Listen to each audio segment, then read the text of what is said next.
The fluorescent lights of St. Mary's General Hospital hummed softly as Emma stepped into the grand, aging structure for her first night shift.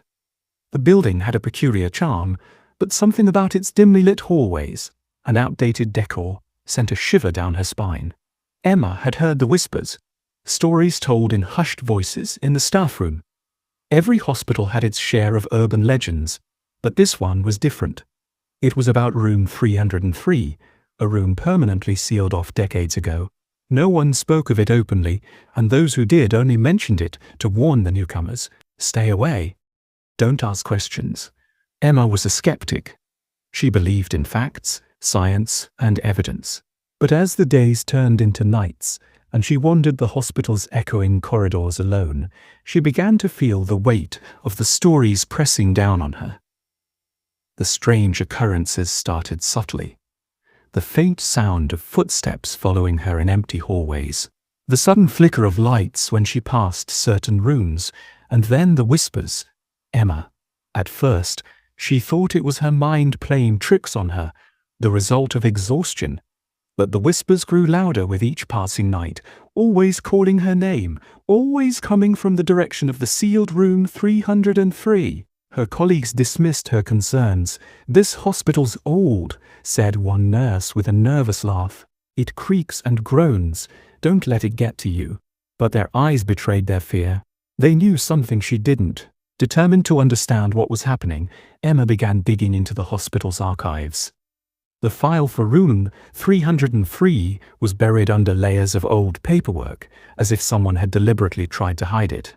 The story was chilling. In the 1950s, a patient named Victor Hale was admitted for severe insomnia and paranoia.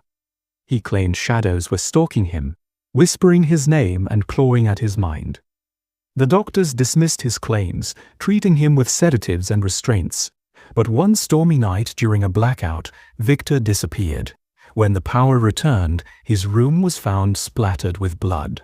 Deep scratches marked the walls and door, and strange symbols Emma recognized from her late-night rounds, were etched into the floor. His body was never found.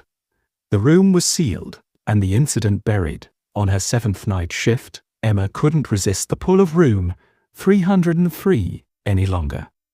She had to see it for herself.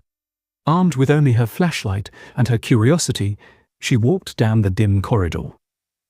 To her shock, the door, sealed for decades, was ajar. Her heart pounded as she pushed it open, the hinges creaking loudly in the oppressive silence. The air inside was icy, despite the warm summer night. Dust swirled in the beam of her flashlight, but it couldn't hide the marks on the walls.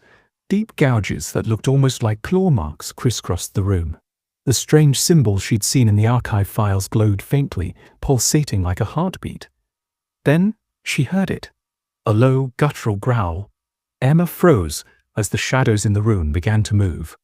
They slithered along the walls, stretching and twisting unnaturally. The growl grew louder, morphing into a cacophony of whispers that seemed to echo inside her skull. "Leave," they hissed. "You shouldn't be here." Emma turned to flee, but the door slammed shut with a deafening bang. Her flashlight flickered, and she was plunged into darkness.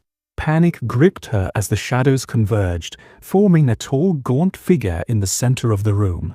His hollow eyes glowed faintly, filled with despair and rage. "They took me," he rasped, his voice like dry leaves rustling in the wind. "And now they'll take you."